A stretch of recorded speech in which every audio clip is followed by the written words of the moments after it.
Hello, everybody. Welcome back to another episode of the Tech Unlocked podcast, the podcast where we unlock the latest tech news, leaks, and rumors so you don't have to. I'm one of your hosts, Benji from BenObi Tech, and I'm joined, as always, by Taylor from TA Tech. And today we have a special guest with us. We have Brian from BMAC.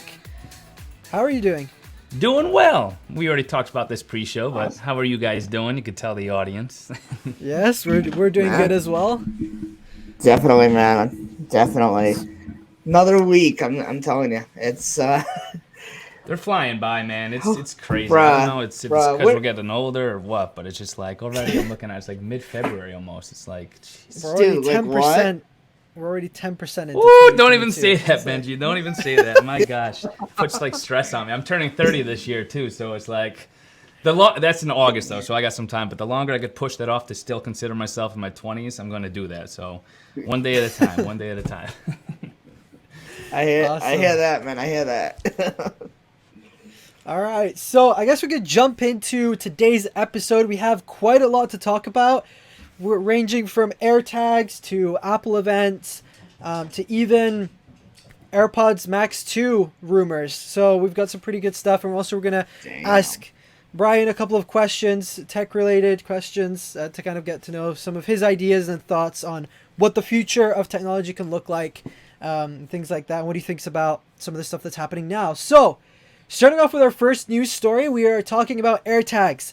And we've talked about AirTags on the show quite a bit, about how they're being used to track people illegally, which is not fun.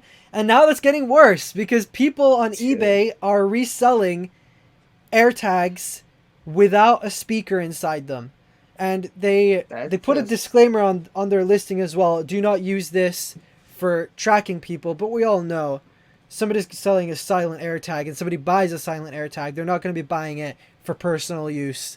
At least I don't see any way of using that. But what are you guys' thoughts on that?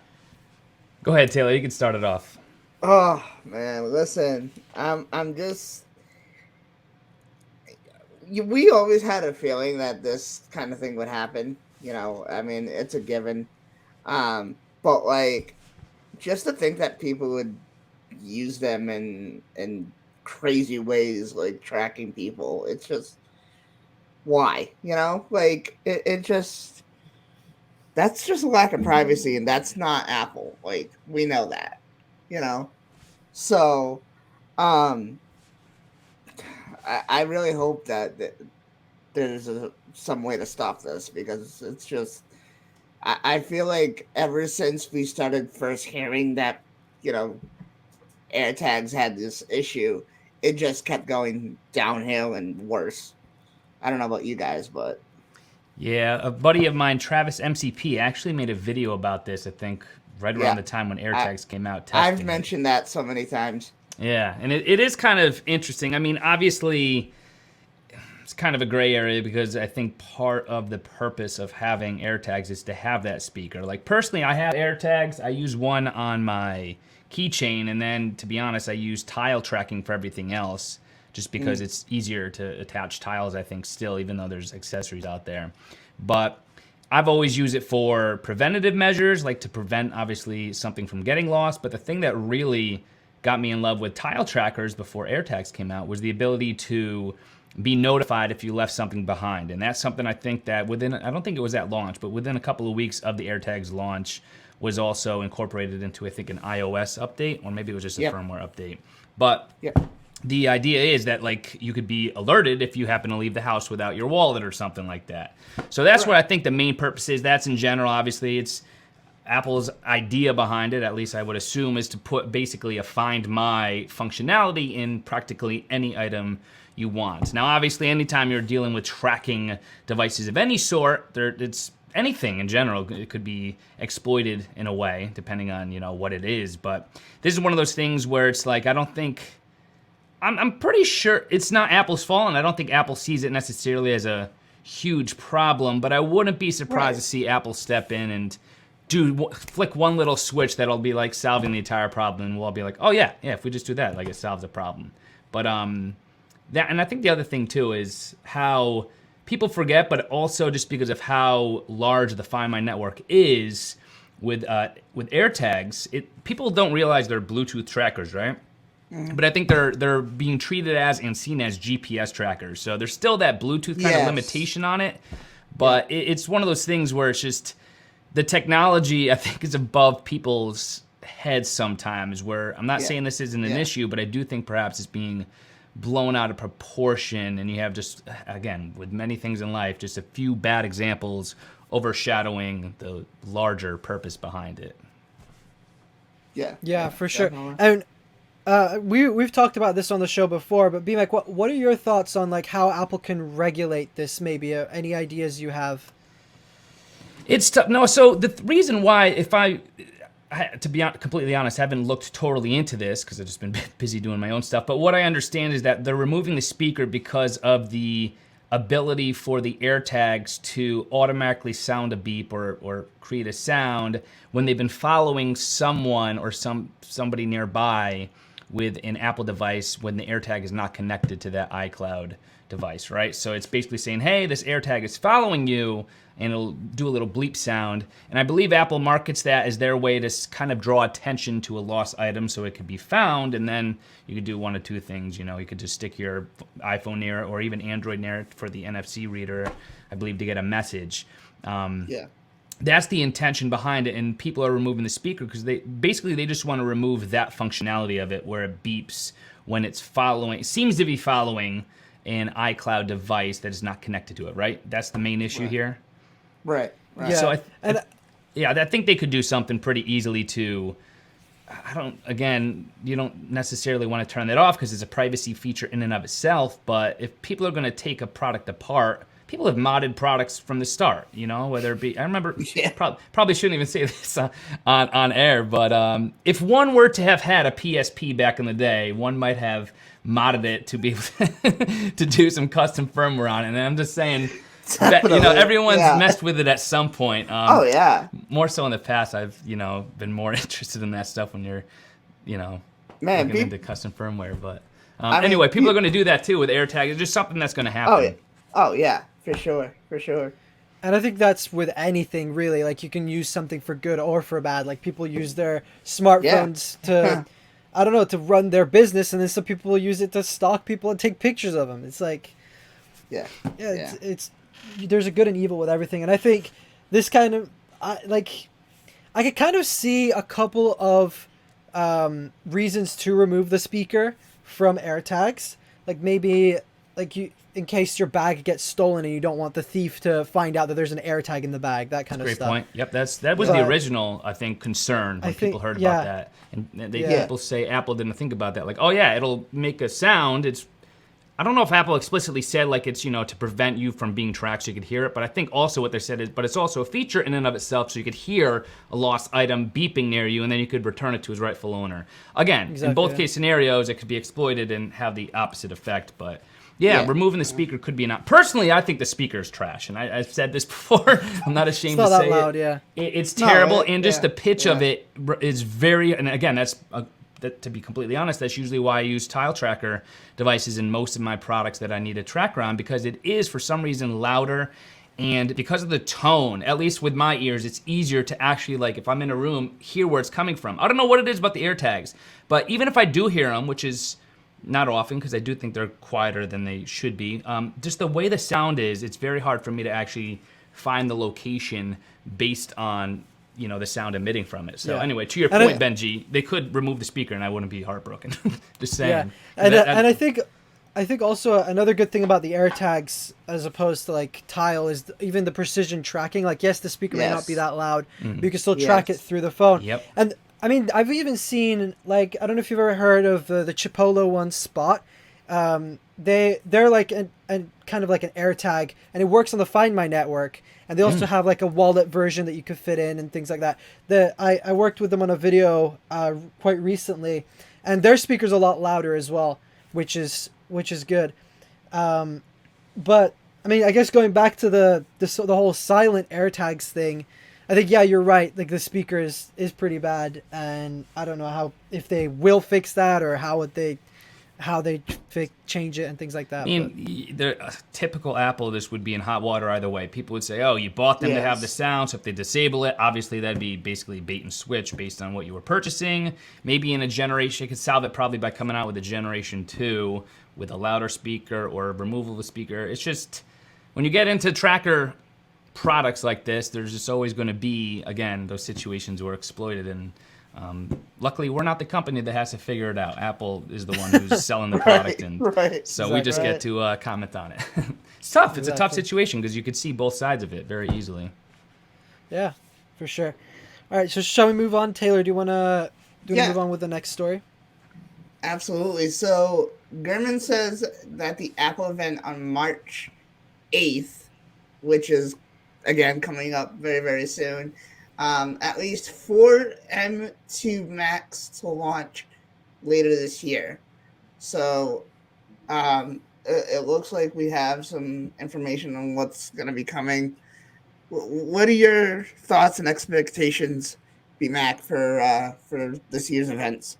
Sure. I mean, I think we'll eventually, God willing, we'll get a new 27-inch iMac. I'm currently using the 24-inch, and I love it, but I purchased it on Amazon, so I limited myself to 8 gigs, and it's actually been okay. I've been doing most of my main video editing on it. I do think it's being held back, and I should have gone for 16, but anyway, I did kind of get it as a hold me over. Right now, I'm using my Retina 5K for when I'm streaming, and that's holding fine. That's obviously still Intel based, but hopefully we do finally get an iMac Pro, or at least just a 27-inch iMac version, and hopefully it'll come in some sort of matte black or matte gray, whatever you want to call it, because that was the most heartbreaking thing to me, is to not see a matte black iMac released with the 24-inch. I get it, they were going for color, but that's probably the device I'm most excited for, I would say, at this time, just because something I use every day is for my livelihood. But in regard to March 8th, I think the rumors are that we'll see an iPhone SE and a new iPad Air. Yeah. And I did see some speculation on Twitter where individuals were saying, and I'm not going to throw anyone under the bus, but some people were complaining that the iPhone SE didn't change so much visually. And I think this happens every time. People don't realize what the iPhone SE is. It's not meant to be a new release. My mentality, and I'm sure this is Apple's mentality too, is taking all of the different parts of iPhones from the past that have been so successful that they've been able to optimize and provide in a phone at such an affordable price point. They're taking those elements and putting it into the iPhone SE. So someone like my father or my grandmother, both of whom have an iPhone SE and love it, could afford an iPhone without having to be daunted by all these features that we do get in the other models that we have now. So that's one thing I wanted to comment on that. And I keep saying this myself. I think that each year when we see, somewhat of a new design, whatever, I'm really happy that they're continuing the old design, because there's still a lot of people out there who don't want this new design, who are not, who don't care for Face ID and all this other stuff. They just want an iPhone that works. Yep. And works well. Yeah. Yeah, exactly. So, and I think a lot of the people who are complaining about the design are people who will never buy this iPhone.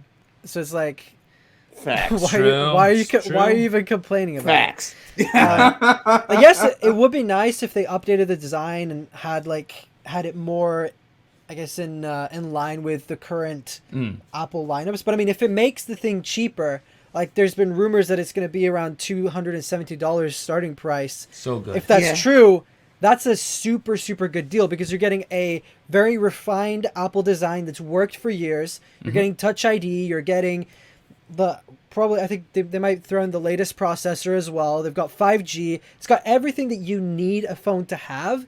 Yeah. Without sacrificing, like, I guess, price and things like that. So I think for people like, I guess, the older generation, this is a perfect phone. For us who are maybe a little bit more techie and we like to have the newest thing, we like to have that new design, the notch, the OLED display, all that, then the iPhone SE is not for us. It's catered to a different demographic. And I think more on the Apple event, Gurman did say that it's probably going to be happening on March 8th, and Gurman is a very reliable Apple leaker, so probably March 8th is what we're going to be getting. And of course, we're going to be getting new iPhone SE and even new iPad Air. Unfortunately, there will not be any new Macs at this event, apparently.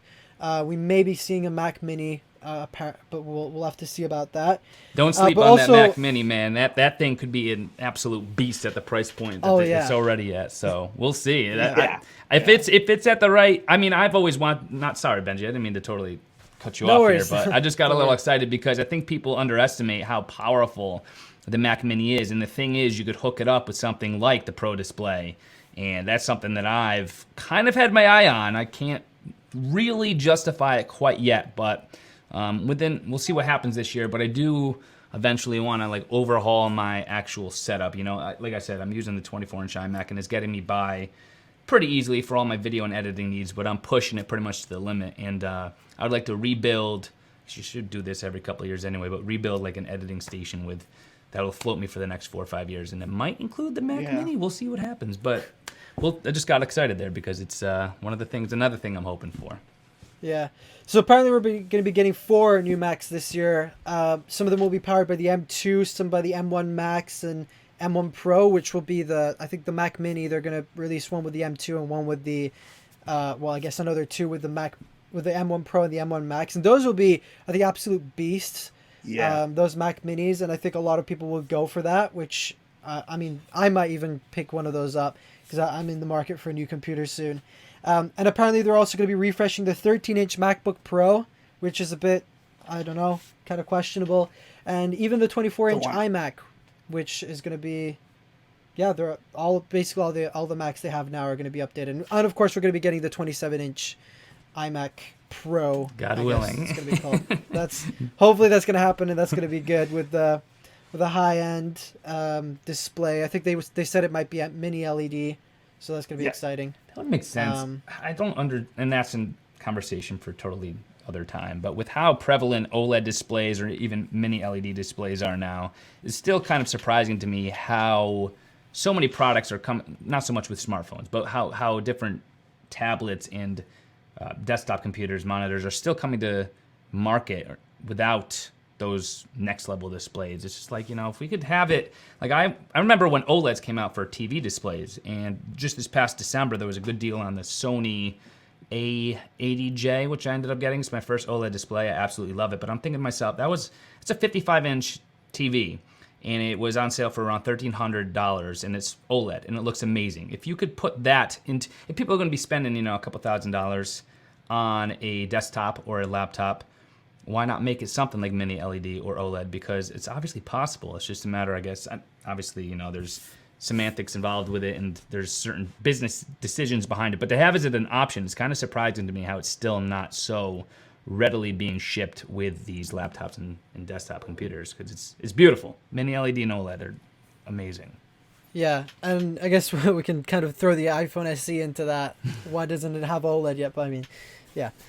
True. So I guess we can move on to the next topic now. So March 8th might be when the Apple event's going to happen but it's not really going to be anything exciting. We're just getting a new iPhone SE refresh and iPad Air. iPad Air is going to be pretty basic upgrade as well. Just kind of bring it in line with the current iPad Mini 6. There were so many people. I just want to say this. That there were so many people saying that, like, instead of having an event, they should just do it press release online and, just do it that way. And then, push everything else to an actual event. And I kind of agree and I kind of disagree. I mean, we're just so used to having so many events in a year. So I don't know. Yeah. And I mean, it's more expensive for Apple to do an event as well, because they have to bring everyone in, do the cool video type thing. And that's the thing. Like, they did.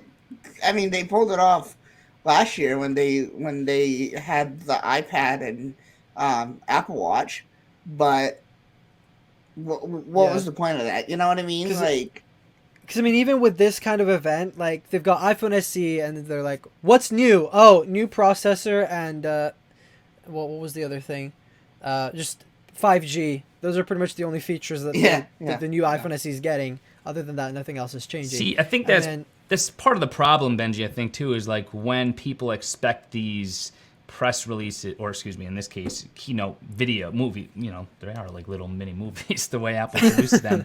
But these keynote, which are pre-recorded presentations, I think that people expect whenever they watch any of them to be blown away by something new. And it's like, listen, there's different times of year for different pieces of tech. And this is one of those situations where, again, you're going to have a 50-50 split. Some people are going to be like, oh, there was nothing new. They could have done that in a press release. But on the other end, you'd be like, all right, well, there's nobody else, with the exception of maybe Samsung, really making any major announcements in the first 2-3 months of the year. This is an opportunity for Apple, rather than just releasing a press release and hoping news outlets cover it, really just taking things into their own hands and releasing a keynote. So I think it'll reach more people that way. So that's true. I was thinking that as well, because it will definitely get a lot of press and hype will build around it, and so Apple stock will go up and everything. I definitely see what you mean there. Which reminds me, I should look into stock. I didn't even go to the stock market today. I should probably get on that. Good idea, Benji. I recently invested in some Apple stock, so hopefully it's going to go up soon. There you go, man. I'll buy a couple calls, maybe. We'll see. I got screwed last summer by it, but that's another story. All right, moving on into our next topic. So last week we talked a little bit about how Apple could be using iPhones as payment terminals, but we've also been hearing that the iPads may be receiving NFC to become also payment terminals as well. So I don't know what you guys think about this. Do you think it's a good idea? Do you think it's going to run those kind of like payment terminal companies out of business, or what are you guys' thoughts? I guess I could start things off here. So as of right now, the easiest way to pay, like with Apple Pay, for instance, with an iPad is through the Square adapter that plugs into it, right?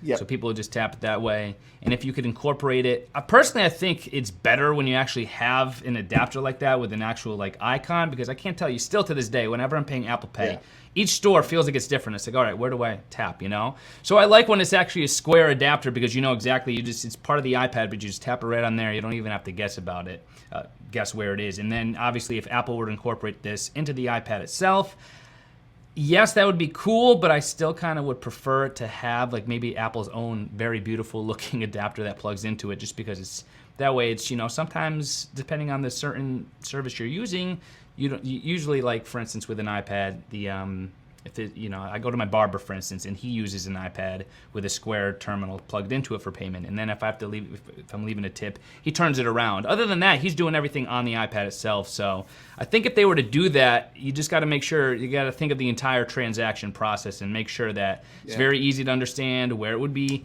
tapped. And obviously that's more on the micro level of how it could work. But to the question, will it put others in danger? Absolutely. I mean, anytime Apple's come around and come out with their own version of something, I think that it's been more quickly and widely adopted than perhaps some first, second, third generation tech. And a perfect example of that are the Bluetooth trackers we started this episode with talking about. I think AirTags were, for many people, the first Bluetooth trackers they owned, simply because of Apple marketed it, even though it's been available for several years now through Tyler, another competitor that does it very well also. So yeah, I could see it definitely happening. And I wouldn't be surprised to see Apple trying to, we've seen them becoming more of a services-based company in addition to their hardware that they're offering over the last couple of years. So if they're seeing all these transactions that are taking place, Apple Pay through the Apple Card was probably their first kind of like dipping their toes in the water, so to speak, of trying to like gain a little bit on these transactions that are taking place through the devices that they make. So I wouldn't be surprised for them to create their own service-based transaction process like this, so that they could, once again, sort of like, all right, all this money's being sent back and forth through our devices. Let's do the transactions ourselves, and they'll earn more money. I wouldn't be the least bit surprised to see Apple do that. Yeah, and I think like same thing with the AirTags, about how they're tied to the Find My network and they're so easy to track and things like that compared to Tile. I think if Apple were to implement just NFC built inside the iPad where you can receive those payments, I guess it may be a little bit of a learning curve for a lot of people. They're kind of like, oh, where do I pay? Oh, you just tap it on the iPad type thing. But if they could implement this, they could make a lot of money from it for sure. Oh, yeah. And I think all of these payment terminals, these companies that are making these payment terminals, they're probably going to be in a lot of trouble, because Apple's going to just come and crush their what's the word? I guess their brand, their company, their idea. For sure. So moving on a little bit. So Apple was planning to add Face ID to the iMac, but didn't. And they might keep it that way. What are you guys' thoughts? I mean, do the computers really need Face ID? I don't know. Go ahead, Benji. You want to Yeah. comment on it? Yeah, sure. So I think it's cool that they were, I guess, planning on implementing Face ID in the M1 Mac that we have now. But I mean, I think for a lot of things, Face ID, like, it works on a phone because you've always got your phone. You take it out and things like that. Maybe even a laptop, it would kind of make sense to have something like Face ID. But like something like an iMac, maybe. Yeah. It's kind of a different story because you're not going to be carrying your iMac around. It's not going to be taken out of your house, at least probably not often. So, and even the fact that the future is kind of unclear and Apple might not even be going ahead with this. Yes, it would be cool to have Face ID on a Mac, but I think like even Touch ID and things like that, like maybe to pay for things with the iMac makes sense to have Face ID, just so you don't have to like do any extra steps. Right.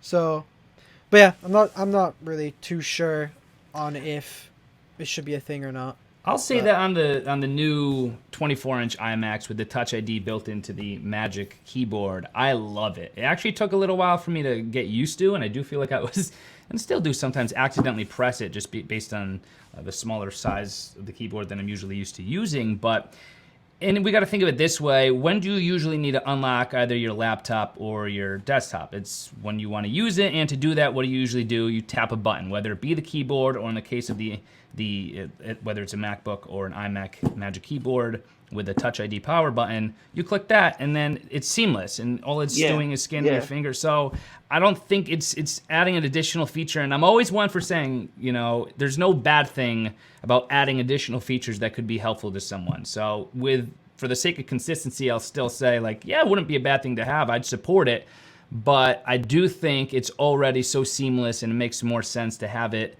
perhaps in more securely too, if you want to bring that into the argument as well, but as a Touch ID button on the keyboard, because they've obviously done it very well with the new iMac, and they've had it obviously in the past. It's worked well. So I think rather than bringing Face ID to the iMac, they should bring Touch ID to the iPhone 14. But that's just my opinion. Yeah, I I'm think with ya. I completely agree with you because I didn't really think about you have to press something to to turn the screen on. I think even with Face ID, I don't think you'll just walk in front of the Mac and then it's like, oh, you want to unlock me, and I would like, disable it 100%. Yeah. People turn their displays Yeah. off when they Yeah. want. They sleep their computer when they want. And to wake it up, everyone does the same thing. You press the space bar, or if you get used to, like I said, with Touch ID being in a button, you press that Touch ID button and boom, your computer wakes up. You might have to rest your finger on it for a second, but even as someone with firsthand experience purchasing through Apple Pay with Safari, I've been doing that with my iMac, no problem. It's so seamless. You literally just rest your finger on it. It's amazing actually how accurate it is, and the fact that it's again through a Bluetooth keyboard is amazing as well. So I think it's one of those things where it wouldn't be hurtful to have, but I do think it's one of those things where it'd be implemented, then it'd be glossed over, and it probably wouldn't be used. At least, like I said, I would 100% disable it just because of the option of Touch ID that I have. Yeah, and I mean, if they did add Touch ID, who knows? They might throw a notch in there. Like there's been a patent that came out recently from Apple, and apparently they want to add a notch to the iMac as well. See, But they're not going to remove the bezels apparently. From the patent and stuff, it's still got a bezel around it. Plus, it has a notch. So I don't care so much. I'm looking at it off screen right here. I don't care so much about the bezels on the 24-inch iMac. I can't stand the chin. I think that is just blasphemy in terms of too big. product design. I just think still hold that sentiment to be true that if they trimmed that chin down, it would be beautiful. And I wouldn't be as excited for a 27-inch version, even though the 27-inch version is probably going to end up looking exactly the same if what we're hearing is true. But and just to touch on that real quick, Benji, too, that's the part that's conflicting, because you'll see individuals, leakers online. John Prosser, for instance, was trying to convince me that I said something. I think it was like saying if I didn't go so far as to say I'd shave my own eyebrows, but I said something like similar that I if the think I saw something. yeah, I think there you was joked something. about it a little while ago. I joked about something saying that, if I just personally, it doesn't make sense if they're discussing this, adding the notch. I get it from a branding perspective. Their decision to put that into the MacBook made sense if they're trying to keep this notch across all their devices. But if what we're seeing with these leaks are true, where they're going for the pill shape and a dot cutout, then it makes absolutely no sense to needlessly add a notch to their other devices because you're going away from the branding. Why would you incorporate quote unquote old branding through a notch? It's crazy that we're calling a notch branding, but why would you incorporate that in other devices such as a desktop? Oh, we've already seen it obviously in the MacBook, so it's just like, why are you doing that if you're going to be changing the actual notch on the iPhone? It's just we're so close to consistency right now in terms of design, where we finally have the square edges on practically all our main devices. It's like, please, Apple, don't screw it up. I want everything to look the same, Exactly. That's what we love them usually. Make it look like the same company makes everything. Exactly. So I just, I wouldn't be surprised, but, and here's another crazy statement that I'm going to put out there. I'd rather have a notch on the iMac, if that's what it's coming to, and no pill and dot cutout on the iPhone, than have a pill and dot on the iPhone and no notch on the iMac. Does that make sense? Like, I'd take a notch on the iMac if it meant not getting that pill and dot cut out on the iPhone. That's what I'm basically saying. That's how much I don't want that pill and dot cut out. It just makes no sense to me. I'd rather just... No, I don't even want to say that. I would say a pill is even better, but no, just keep it a notch at this point because it's less intrusive, I think, as it is right now. Yeah, I mean, or it's already... nothing at all, like it was. Or no notch at all would be amazing. That's exactly right, Taylor. You're exactly right. Dude, there's already an obstruction on your screen. It might as well just be a notch. You can't. Yeah, exactly. If it's a pill shape, it's probably they're not gonna give us the battery percentage in the status bar if that's what everybody's hoping There's only for. so much information you're going to put up there, and I obviously was a huge opponent of the notch when it first came out, and that's something I was vocal about. Like, I couldn't stand it, and then I've since been completely honest, saying I've come around where it's less intrusive, especially with dark mode. Once dark mode was implemented, it's been a lot less intrusive and a lot less of an issue than I thought it would be. So not that big, but as soon as you start, people, when we have that pill and dot, they're going to be zooming in on YouTube, doing it full screen, and I just sincerely think it's going to be more distracting than just a little cutout, because we're used to the notch at this point. But again, we could spend another entire hour talking about a notch only. Go figure. Yeah. I guess backtracking a little bit, a thought that I had about unlocking your Mac and stuff. Like, you have an Apple Watch, right, BMAC? Yeah. Yes. I'm sure. We all have Apple Watches, and I think something great about the Mac that also works really well is being able to unlock our Mac with the Apple Watch. Like, you don't even need Touch ID in that instance. So I think adding Face ID to the iMac doesn't really make sense because you already have enough ways to unlock your Mac as it is. And I mean, unlocking with Apple Watch works really well for me, or even just Touch ID. So adding Face ID doesn't really change much in a way. Right. So yeah, and if they added a notch to it, then it's like, dude, whatever. Yeah, exactly. I mean, they might even add a notch just because, like they did on the MacBook. Who knows? That would be it. They'd do it for a branding perspective, but it's just odd to see how. I was blown away when they did that on the MacBook. It was just, to me, it was just like absolutely incredible. But here we are, and it's still here. How big it is, how big the notch is on the MacBook Pro as well. It's like, what are you hiding behind there? It's just a camera and a couple other sensors. It's like, you don't need to have this huge notch there. But anyway, we can argue about notches and notch or no notch all day. But True. Apple's not going to change anything. So. That's exactly right. Anyway, so moving on, Taylor, do you want to talk about the last news story we have before we address some other tech questions? Sure, absolutely. So, AirPods Max 2 could feature touch controls instead of digital crown. Man, they should have done that before. I'm sorry. I honestly think I like the design of the AirPods Max. I actually tried it once at a Best Buy, and they they weren't playing music or anything. I don't know why, but for the most part, I think they were comfortable, and like I said, I love the design of it. I, however, do think that if there was some kind of touch control, it would be a little bit easier to work with. What do you guys think? Go ahead, Benji. You want to take it? Yeah, sure. I'm the guest. I'll let you guys take the reins, and I'll just put in my 2 cents. Sounds good. So I don't own AirPods Max because I think they're still quite expensive for what they are. But I think it would be cool if they added touch controls. I kind of like the digital crown on it though. It kind of makes it similar kind of like with a lot of Apple's design language. Like with the Apple Watch, you got the digital crown, and then you got the digital crown on the AirPods Max. But if they did add touch controls, I'm fine with it. I just hope they don't increase the price even more, because then already not many people are buying the AirPods Max because of the price. But if they raised it just because it has touch controls, I don't know. Yeah, then people will definitely walk away. What are your thoughts? What are your thoughts, BMAC? Well, you took the words right out of my mouth, Benji. I personally think the digital crown it works, and I wouldn't be surprised to see touch controls implemented. As someone, I have AirPods Max. I also have the Sony WH-1000 XM4s, and I don't know if you know that pair of headphones or not, but those do have touch controls, and some people love them, some people don't like them. I've never had a problem with them. The only time I ever have a problem with the touch controls on those Sonys is when I'm wearing a hood, for example. I remember specifically the first time when I noticed the issues people were pointing out. I was in the city, it was kind of raining a little bit, I had my hood on, and all of a sudden my music was changing. I'm like, what's going on? I'm not touching anything, and it was because my hood was getting picked up. I guess it was slightly damp, and my headphones thought they were my hood was my finger, and it was adjusting everything. It was going crazy.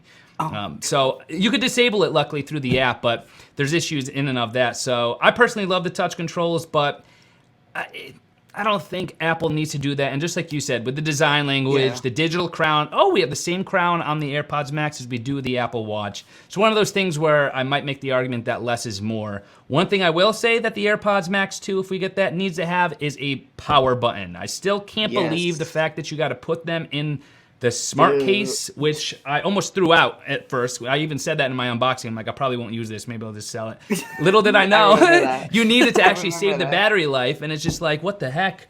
The fact that every pair of headphones should have their way of turning off more easily. Now, you can make the argument with AirPods. Yeah, you put them in the case, but that's a natural thing to do. Headphones, I'll be completely honest, they are never in their case unless I'm traveling. So after I'm done using them, I just turn them off and leave them wherever they are, on my desk, over here, on the side table that I have, and that's just the natural thing you do with headphones. But when I first got them and I realized that the other button, which is just the toggle button between active noise cancellation and transparency mode, I was like, that's all that button does? You could easily utilize a switch like on your phone, and I don't believe this has happened, at least from... To be honest, the AirPods Max, I have them, I like them, but I just don't use them as consistently as the other headphones, simply because it is a very unique experience. If I'm listening to a movie and that spatial audio, I will utilize them for. But anyway, my point is, I believe it could be pretty easy at this point for the AirPods Max to have a firmware update where they could change that button to be more customizable. So instead of it being turned from transparency mode or ANC mode, to be used like as an instant sleep mode, if you want to call it that. Because the idea is that the AirPods Max are never being turned off, right? They're just going into like a deep sleep mode when you have them in the smart case. And after 15 minutes or something, they go in that. If they're not in the case, those are the things I think Apple needs to rethink. I think they could do it with the current version, but if they are going to come out with an AirPods Max 2, they should be able to incorporate a power button. Other than that, I think they need to honestly give us an auxiliary jack as well. And I know that's something that's not likely to happen, but the fact that they could only be hardwired via Lightning is crazy. And I made a video about this too, the actual process, all the different things you have to buy. a very low quality $30 cable from Apple itself in order to go like to your phone hardwired if you want to, or in my case using a digital audio, digital to analog converter. And it's just like crazy that you have to do all these loop arounds to make something like that work. I think John Prosser at one point as well said that there might be a software update coming that allows you to somehow through AirPlay take full advantage of high-res audio through that, because that was another huge thing. Is like, okay, you just came out with high fidelity music on the or lossless, whatever you want to call it, on Apple Music, but you can't truly take full advantage of that on the $550 headphones you just came out with.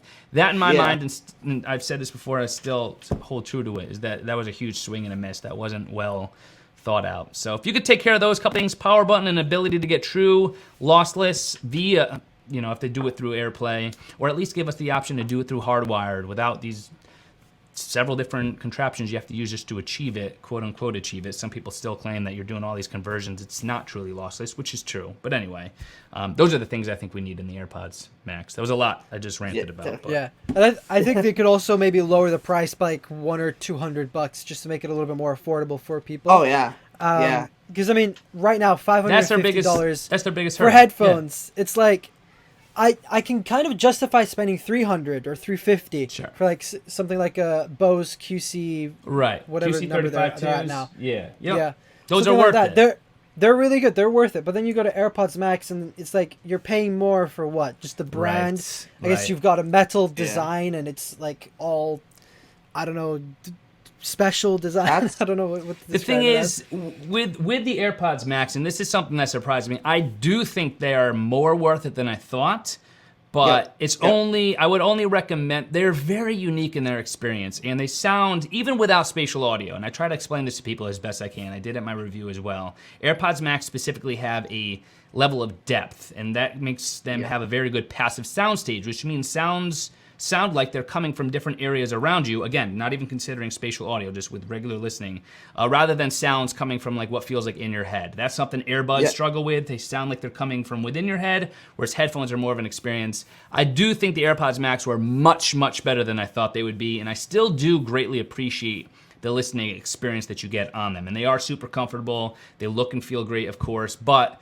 if you could get something that sounds perhaps not as crazy depth-wise, but sounds very good in terms of quality for something that, during Black Friday sales or even several times throughout the year, something I cover over on Amazon, is like $280 sale price points for either the Sonys or the Bose. And that's like a no-brainer. Like, you will have a phenomenal experience for just $280. Even at full price, I think they're usually like $350 or maybe upwards of $380, depending on what model you're looking at. But those are a lot more bang for your buck, whereas that gap between that and the AirPods Max, like you just said, Benji, like you're paying more, but what are you really getting out of that additional difference in price point? Is spatial audio and the ability to experience movies and TV shows in spatial audio that difference? Probably not, maybe, but Apple really needs to, I think, focus more on what that difference in price gets you, because yes, they sound good, they sound better than I thought, but when you compare it to the other options that are half the price, things are pretty close. So yeah, and even I think the charging method for AirPods Max could be better. They could have added USB-C. Because I mean, Lightning, yes, it's still being used on AirPods, it's still being used on iPhone, but then that's pretty much it. You're not using it for anything else. It would be cool if they added something like MagSafe. I was just gonna say that. Yeah, dude. I was gonna say that. I don't know how they would do it, but they could figure out a way. Yeah, I mean, they could always put it on the side of the thing, or even just build a case that wirelessly charges or that has MagSafe built in or whatever. That maybe doesn't look as bad as the current case does. But they would have to switch it to glass, though, right, for that to work, and I don't think anyone's going to want glass headphones. Or maybe they would. They're already spending $550, so... Yeah, unless it has, like... True. They're for the iPad, they're planning on making the Apple logo bigger, so then it can have MagSafe. So maybe they might do this as well. They may just have, like, a glass ring or a glass wouldn't that be something? My something. Goodness, that would be interesting. Hey, you know what, they put a notch on the MacBook Pro, nothing's off the table. At this point anything could happen. Exactly. I mean, they could even make a cheaper version that has MagSafe where the headphones themselves are plastic instead of being aluminum. Good point, Benji. Yeah. So Then There's a lot of possibilities. Maybe they'll trim it down and give us an AirPods Max SE. Oh yeah, that would be nice. I wouldn't be surprised. I wouldn't be surprised. Or they come out with that, or they do the opposite. And they come up with AirPods Max Pro or AirPods Pro Max. Pro, AirPods Max, or we'll have starting at $9.99. Yeah, AirPods almost Max SE. Who knows, man? They gotta stop. I thought when they came out with the iPhone 10 and they went with the X for that, I thought they were going to change branding to the X1, X2, just because it's simpler, I think, to keep track with. Not really in line with anything they've done, but even like Mac OS 10, they had like the X branding for that. So I don't know. That's going way back, but I was still surprised. At what point, like if we're on iPhone 22, they got to do something to make it sound a little bit better, right? Something with branding. The new iPhone. What's that? It's like they did with the third generation iPad. They just called it the new iPad. It's like this is the new iPhone. Damn. They could always take the iPad approach and just call it iPhone 2023 or iPhone 2024. Yeah. Yeah, true. iPhone Max, iPhone. But then you'd have the problem where you'd have iPhone. No, actually, no. Never mind. I was thinking iPhone 2023 and then iPhone Pro 2023, that kind of stuff. Wait, let me get my calculator out to determine which model this actually is. Crazy, man. Yeah. But anyway, that's Apple for you. Yeah. Anyway, Yeah. So those are, I guess, all the news stories we had to talk about today. Now we kind of want to get to know you a little bit more, BMAC, a little bit more about kind of some thoughts that you have about tech in general, maybe not necessarily Apple. So to start off, what are your thoughts on foldables? Like, what is your honest opinion? Do you think they're the future? Do you think they have a future? And do you think Apple will ever jump on that bandwagon as well? What are your thoughts? It's a good question, and it's funny actually. When I woke up this morning, I was thinking to myself, I wonder what we're going to talk today about on the podcast. And if this question was brought up, like what tech am I most excited for outside of what we already mentioned, it probably would be foldables this year, which is kind of a surprising answer. I'm surprised to say it myself because at first I was against them just because I think when the first Fold came out, I'm like, that thing is disgusting. It is one of the ugliest things I've ever seen. Yeah. And then Samsung came out with the Fold 2, which is really what I think the debut should have been all along. It made much more sense. And then obviously that's when I tried it out. I liked it, and I just really enjoy the Fold 3. I still do think there is an issue with really making that front display more usable and more likely to be used.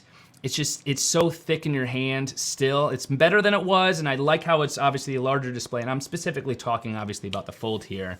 Other companies probably will come out with their own aspect ratios and versions of it, but in that having been said, I truly do think I'm excited. I think this year we're going to have a sort of a rebirth of foldables where we're going to see other companies coming out with their own version. We have already seen in the last couple of months other not so prominent companies here in the United States coming out with their version that probably won't be obviously used widely.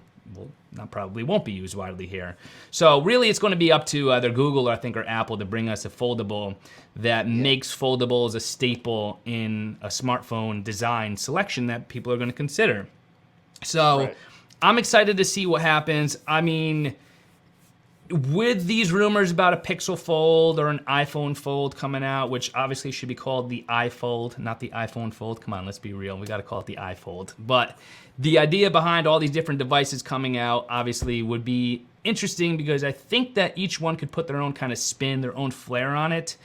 And I do see myself potentially using a foldable in the future simply because of the fact that I like a larger display, but I don't like having to carry around something so massive in my pocket. So I would definitely see how that could be useful to me. And obviously it's less of a gimmick now and obviously more, I wouldn't necessarily have called it a gimmick from the start. I do think the Fold was sort of an experiment, the original Fold, and it's developed now to something that makes complete sense. But what were you going to say, Benji? Or what was it, Taylor? You going to say something?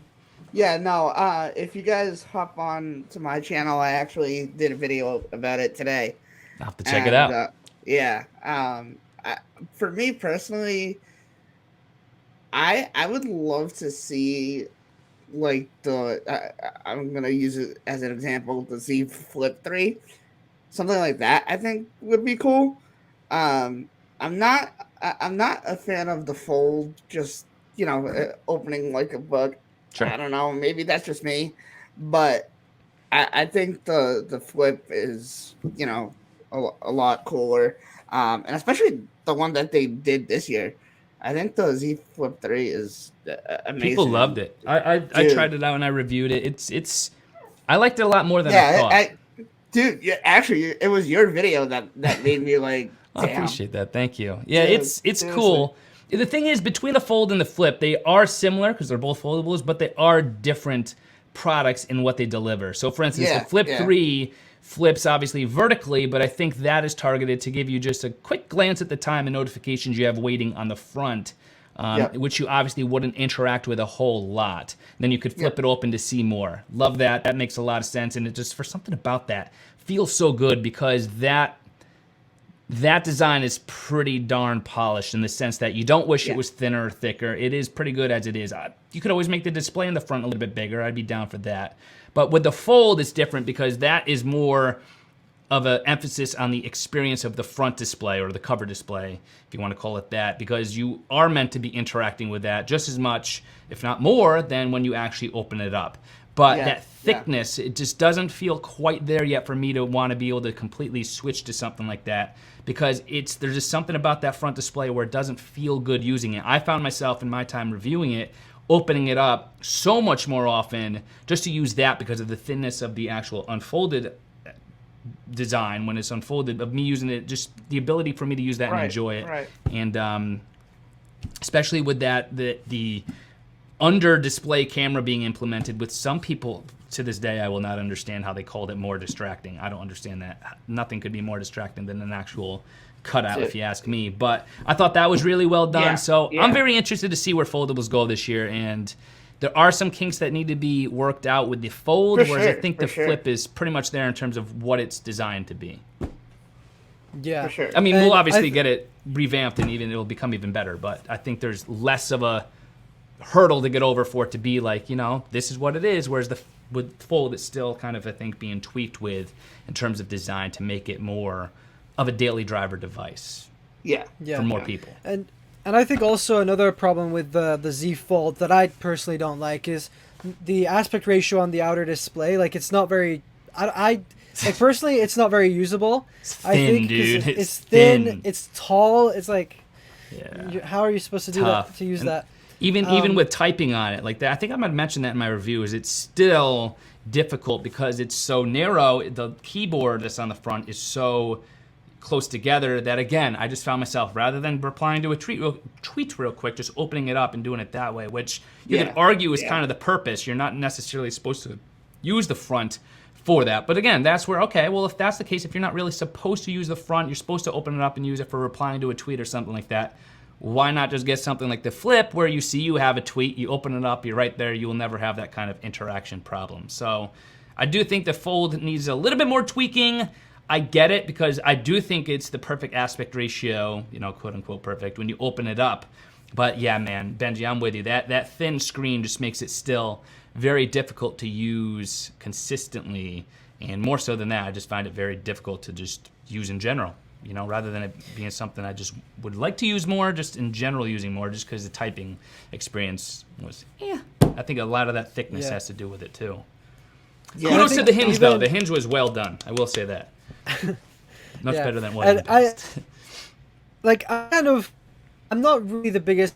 I'm not really sold on foldables yet, especially when we're talking about things like the Z Flip. I don't really see a point in a phone that's just a normal phone that just folds in half.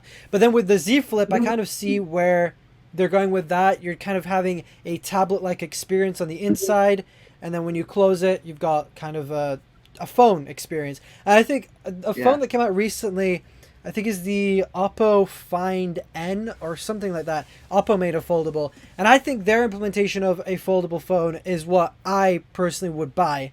Something that has, yes, it's a bit smaller, like you've got an outer display that's a bit smaller, but then when you open it up, you have a bit of a bigger display. And I think, like, before Apple, for example, comes in, Google's probably going to jump on it very soon, hopefully this year. But I think for Apple to come into that kind of category, it needs to be kind of a thing that that is perfected and refined. Because I think right now with foldables, there are quite a bit of trade-offs. Like the inner display is not as durable as the outer display. It's made out of plastic. It has a very noticeable crease. Like I've not owned a foldable yet, but I've tried them in different stores and stuff like that. And the crease, I find the crease on the display to be quite annoying, especially when scrolling. I don't know if you found the same, BMAC, when you've tested foldables in the past. And I think until those kind of things are refined and, I guess, in a way fixed, I don't think Apple's going to enter into that space. But I definitely am excited to see what foldables bring this year, what kind of new technology we'll see with them. I think it's going to be really interesting to see. Yeah, I will, just to comment on that quick, Benji, I do think that when I was using the Fold, I think I mentioned this in my review as well, I thought the crease was actually pretty, what's the right word I'm looking for, subtle compared to how I expected it to be. Again, and this goes with most things, any kind of imperfections or whatever you want to call it with the display are pretty well hidden when you're in dark mode. So when you're in dark mode using the Fold, you really can't tell that there's a crease there unless the light is hitting it just right. Obviously, when you're in light mode and you're reading something like a book, like I was actually reading a lot of books on the Fold because I liked the aspect ratio, and it almost felt like I was reading an actual book. Like sometimes, this is ridiculous, but sometimes I would fold it ever so slightly so it kind of felt like I was reading a little book, you know? But anyway, in those situations, even then I didn't find the crease to be all that bad, but there's always room for improvement.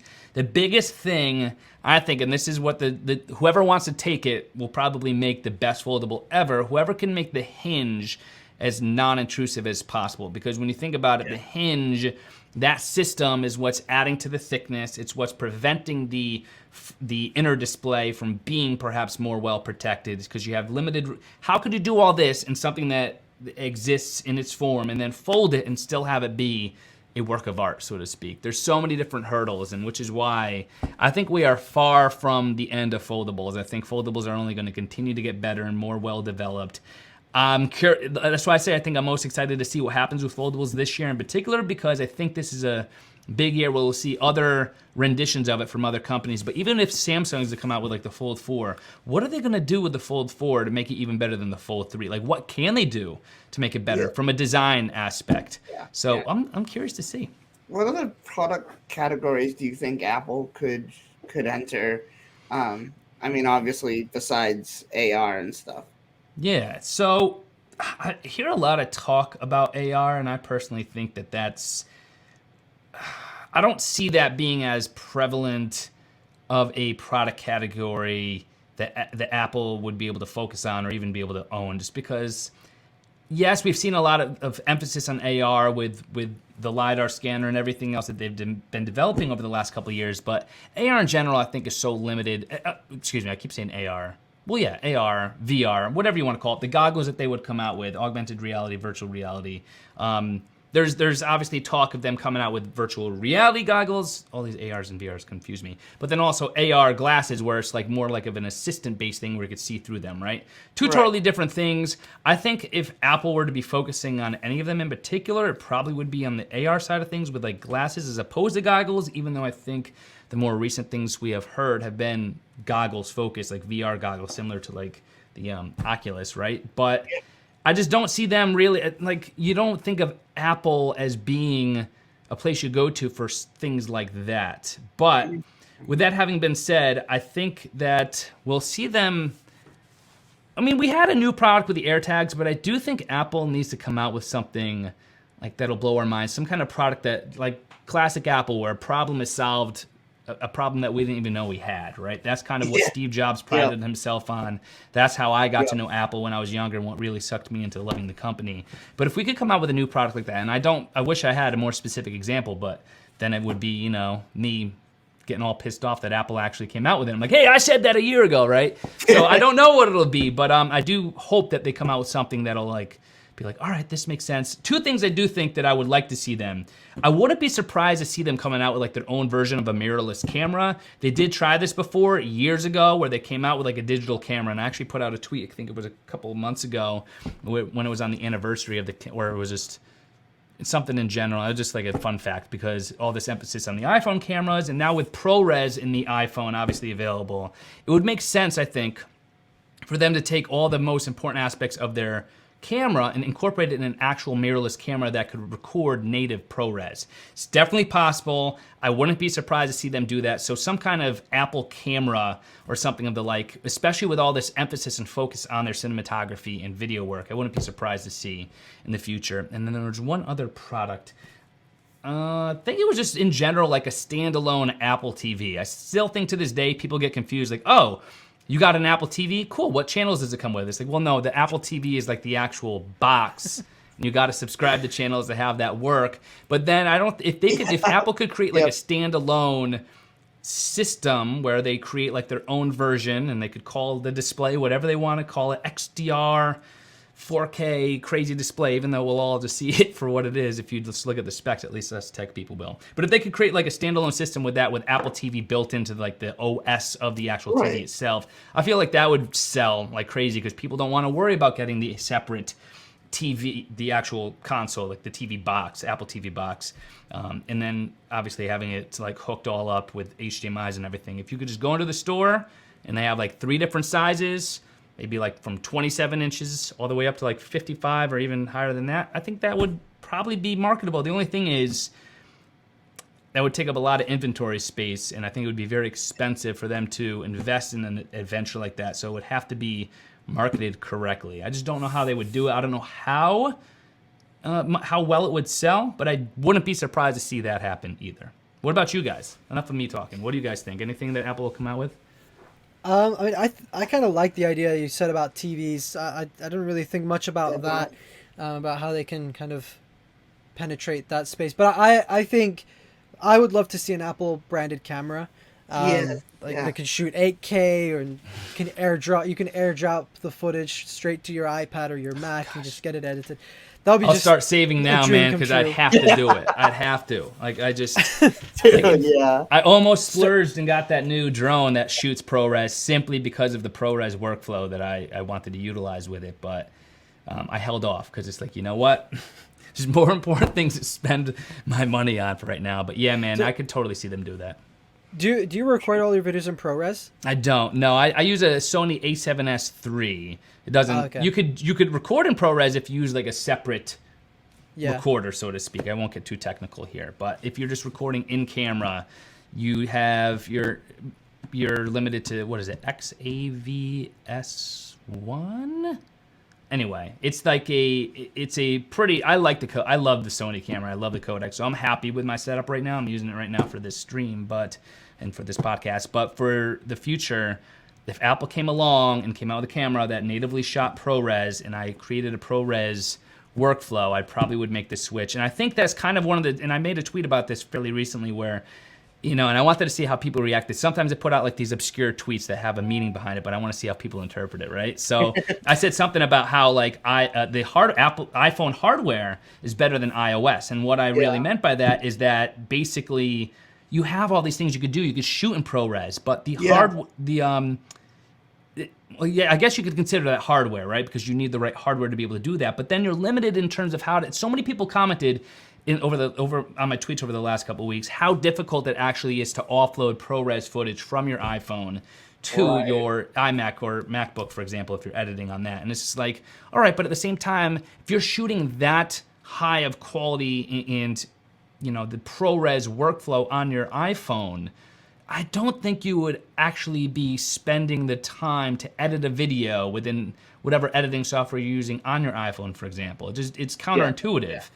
That'd be like, why would you shoot this crazy, unbelievable ProRes footage and then be limited to just working on a small display like that in a phone like that? So it's like, okay, I feel like there's maybe it's a little sight into the future. Maybe that's where we will get a ProRes camera that could shoot all that. But these are the things that I think Apple needs to think about for the future. How could you make these different features all work together? How could I shoot something ProRes on my phone, but then more easily transfer the footage over to my computer? And then if all of a sudden, I wanted to have the similar quality audio, does Apple suggest or did I say audio, video? If I want to shoot like a different scene or whatever it is I'm creating, and I don't have my iPhone nearby, or I wanted to have a different way of doing it, what do they suggest? How could I match that ProRes workflow? So give me that camera, and then give me a way to more easily offload that ProRes footage into a machine that could handle it, which I think we would easily be able to do now with the silicon-based systems that they provided us with. But we'll see, man. And that kind of goes in line with like what I'm looking for the future, is more tech that's more surrounded with our lives. The ability, like for instance, Apple Watch I use for tracking mostly my health and fitness, also looking at notifications, and then I also use it for a totally Bluetooth experience when I'm at the gym. But then I have my iPhone for in between, and this is all within just the Apple ecosystem. But then I could get my work done on my iMac. So systems that work together like they do right now, ecosystems, but with more of the devices talking back and forth. So more easily being able to transfer such high file sizes of ProRes footage from my iPhone, for example, to my iMac. I haven't even tried it because it's like my workflow right now doesn't include ProRes, but people who have tried to like airdrop it, say, sometimes it'll just cancel out, or it's just a massive hurdle to try to actually offload that footage. So anyway, that's my little rant of hopefully in the future these things work better together. Definitely. I get that. And I'm sure they will as well. Yeah. Maybe they'll come out with a specific part in Apple processors that is catered just to AirDrop. Yes, I wouldn't be surprised. Yeah, I mean, and that's one thing that Apple still has. You could argue iMessage, AirDrop, the Apple Watch, but with my time with the Pixel 6 Pro, which I absolutely love, I'm heartbroken because it's like, oh my goodness, I want to use that as my daily driver, but with my daily life, it's just so difficult because then I can't use my Apple Watch easily. Because you're like so sucked into. That's it, and I get it. Like it's not something I could fight. That's what Apple wants to do. Kudos to them for creating an ecosystem, but it's just like, goodness. All right, I'm fine with being sucked into an ecosystem, but if you're gonna suck me into the ecosystem, at least give me the ability to like customize the icons on my iPhone. Give me something, you know? Yeah. If you're gonna keep me, sucked into your ecosystem, and I'm just a consumer within your world, please do me a favor and give me something to work with a little bit here for customization. But anyway, for sure though, for sure. But that's what I think I would hope for with that. We'll see. Fingers crossed. Awesome. So moving on to another question that we had for you. And you've kind of touched on it a little bit, but where do you see technology in the next 10 years? Do you think we're going to just like have robots, or do you think it's all going to be AR? Do you think everybody's going to have foldables? Do you think people are going to have chips in their brains? What are your thoughts? Where do you see technology in the next 10 years?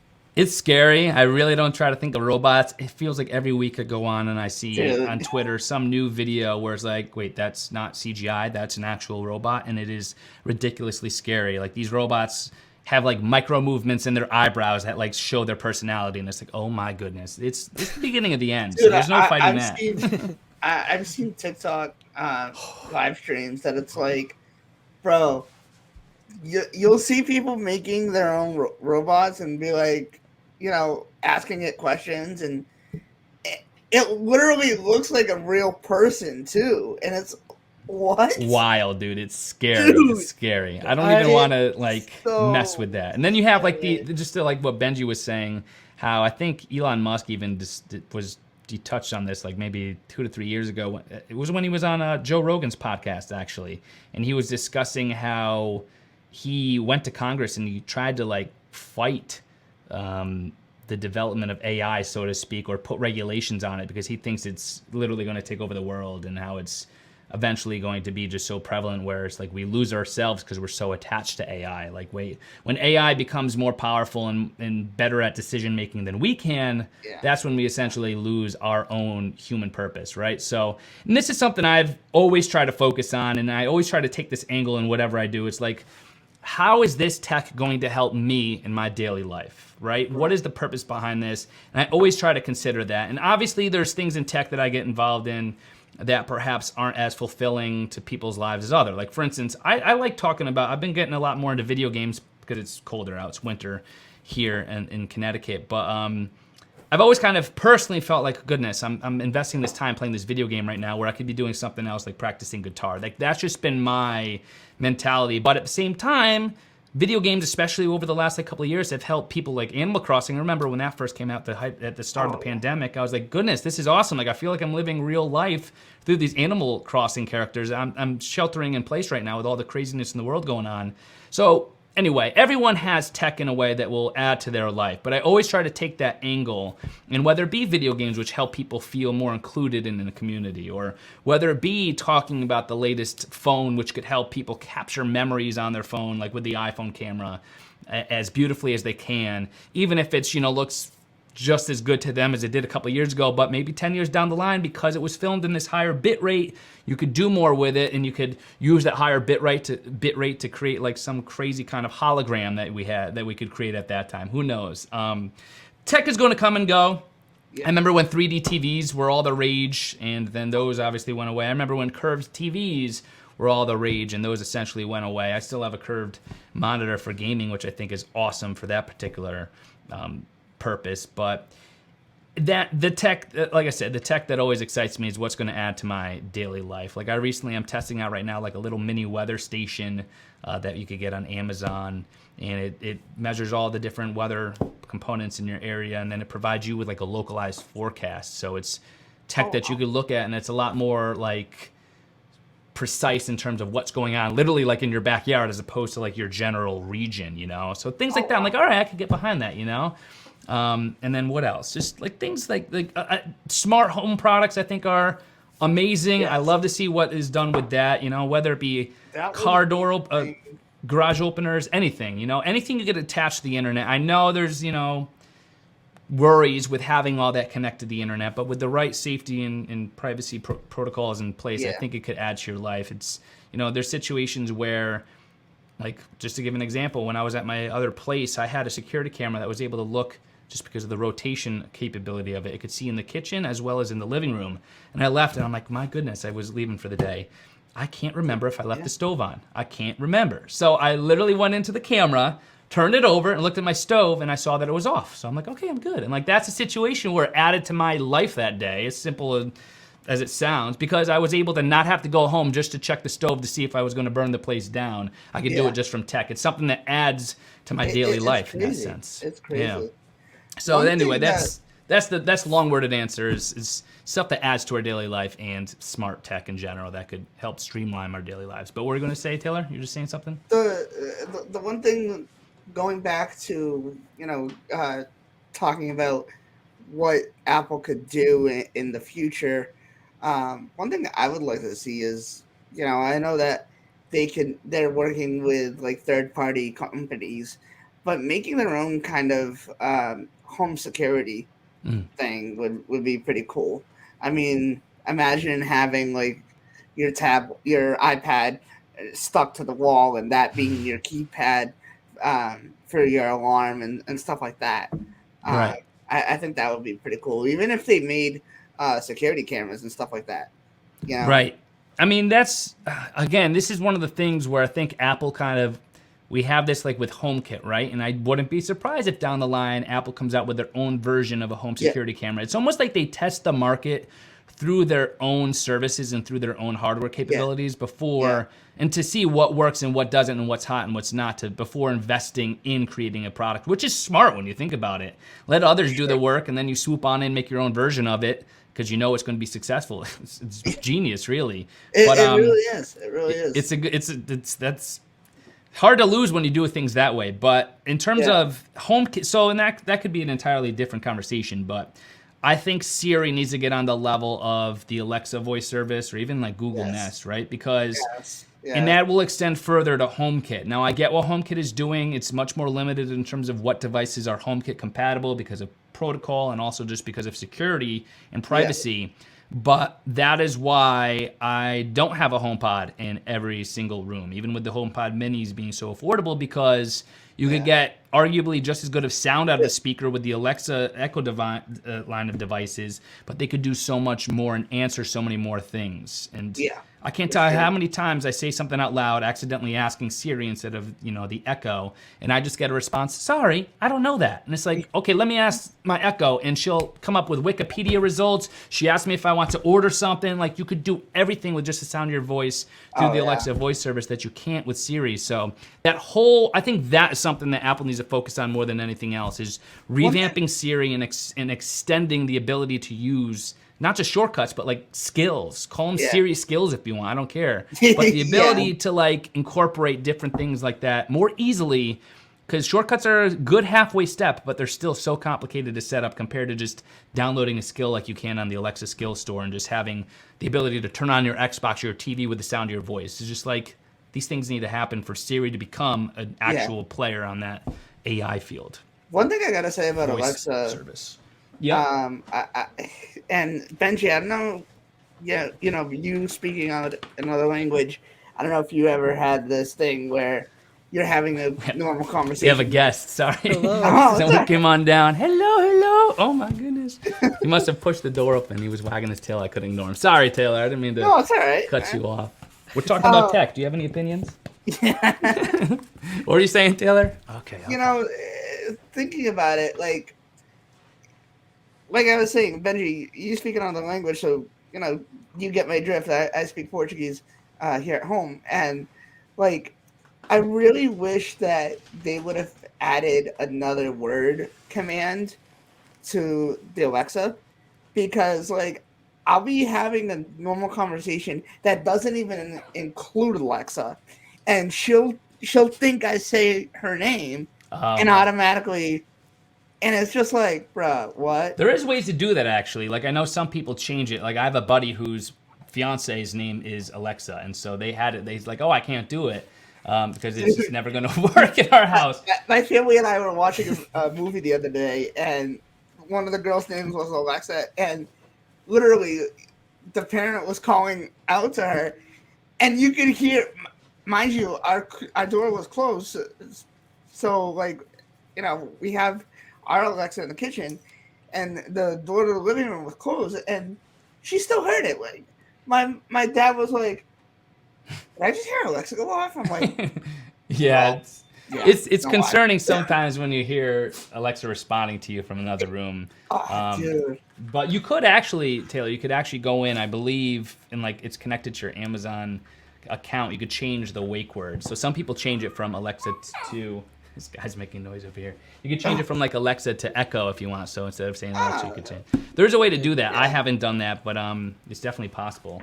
I don't know if it's customizable though. It's just, I think it might be just like what they give you as options. I think you only have like 3 options. You have like, you could say Amazon, you could say Echo, you could say Alexa, or you can say I think computer's the other one or something for some reason. Oh wow! But also, like I think if I were to even say like hi Alexa, I'd be cool with that. Yeah, like I found Alexa to be the easiest one to trigger, like when you're just having random conversations. Because I mean, Google goes off every now and then. We've got our Google Home in our kitchen. How many times has it gone off on our podcast?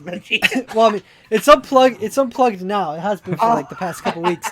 But Google Home does go off quite a bit. But like when we've got one in the kitchen, and it's something I like about Google Home that I think Siri could have, or even Alexa, is being able to have like an option where you can select multiple languages, because sometimes you may want to talk to it, like if you're bilingual or you know multiple languages. Good point. Like with Google Home, I can start talking to it in Italian, and then it's like, oh yeah, I understand you, and it responds in Italian. That's or I so speak cool. in English, and then it's like, oh yeah, I understand you, you're speaking English.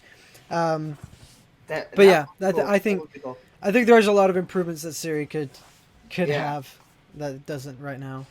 I think until we get to that point, I don't think many people will be buying HomePods or wanting to turn the whole ecosystem into Apple. Not for, exactly. I mean, I think the HomePod, I still can't believe they got rid of the HomePod because I love that thing. I still use it. But in fact, if it was timed correctly, my plan was to use the... This dog is... I'm sorry, he's just wanting attention. Like, so needy right now. Oscar, I am doing a podcast. You can't do this. I'm doing a podcast. Go. We'll play in a couple minutes, okay? Go ahead. He's so needy. He's like, Dad, play with me. But what the heck? I'm sorry, guys. What we were just talking about? Lost my train of thought. There's a home kit and that kind of stuff. Oh yeah. It just got to make it. Oh, the HomePod. And there was a point where I was actually going to use 2 of my HomePods because I think not the minis, but the regular HomePods are like Dolby Atmos compatible or LED so you could use them as like a Dolby Atmos setup. Oscar. left and right, like with your Apple TV. And I was going to do that as a setup, but now that that's gone, it's like, okay, I'm not going to invest in other. You could buy it obviously used still on people who are selling it, but I'm not going to invest in that kind of setup. I think if it's not going to be furthered, you know. But anyway, so my point in saying that is like I think people will still get the HomePod and the HomePod Mini for the sound quality aspect of it all, but not for the smart home. To Benji's point. Yeah. So we wanted to ask one more question before we end the podcast here. Yeah. What could Apple do better than Android does already, and vice versa? Ooh. What, do you want to answer the question, Oscar? Oh my gosh. Damn. Well, Android obviously has better customization right now over Apple, and I think there's just more you could do. I've been messing around even like with what's called Tasker. Thank you. On Android, which gives you like even more customization than I even thought possible on the Android. So as long as it's secure and stable customization or the ability to do certain things like that on Apple, I think that is what Apple needs to work on. I think that's what Android does better. But one thing I think that Apple does better is just giving you the entire ecosystem where everything works together. Like we already touched on that a few minutes ago, how it would be better for certain things to be improved upon, for example, to work better, like the whole ProRes thing. But right now, I don't think there's a better ecosystem for you to get involved in. And the thing, and just go back to what we were talking about just a minute or two ago, I think the thing that could make an even bigger difference is incorporating a more improved Siri into that entire workflow. Definitely. Yeah, I think that would. I think those would definitely be good. He just wants attention, man. Now he's chilling. It's almost like my dog. He's always like, "Oh, can you take me outside?" So needy. Actually, it's funny because this is usually the time we bring the ball outside. It's like he knows. He's like, "All right, usually we do this. Come on." Yeah. Smart. I like it. Now he's just gonna fall asleep instead, I guess. I don't know. So I guess those are all the questions we had for you. Thank you for answering them. Thank you for being on the show as well. It was great to hear some of your insights and thoughts on some of the news that we covered as well. It was great to have you on, and who knows, maybe we'll have you on again in the future.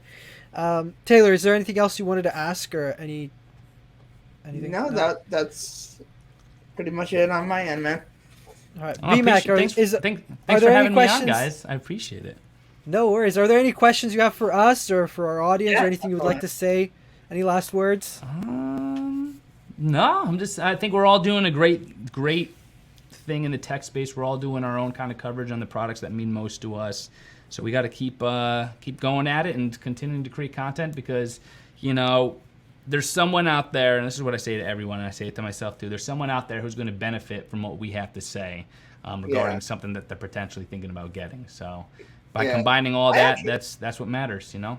I actually have one more question, and this ties into, like, you know, YouTube and whatnot. But what do you, if you had advice for new tech creators, what would it be?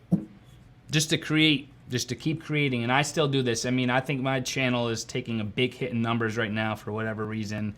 But I'm just continuing to create, and it's through doing that creation process that you continue to create. Because there's nothing worse than like experienced creator's block or writer's block. I've been there so many times where it's like, oh, I don't know if I should make this video. I don't know if it's going to work or not. But if you just continue to create and push content out there, you're going to learn what works, learn what doesn't work, and you're just going to keep getting better at it. So I usually keep my videos, like I'll do my videos, recording, editing, uploading, and then I'll private my videos, and then the next day, you know, I'll say, hey, the video's coming out tomorrow, and then post it the next day. Smart. Yep. And honestly, like there was times where I wanted to say, hey, this video tomorrow, and it's like, you know, thinking back, is this video actually going to be worth it to people? You know, is it going to bring value to people? What's the value? Is it going to bring views? Right. And it's just like, you know what? I'm going to scrap this video.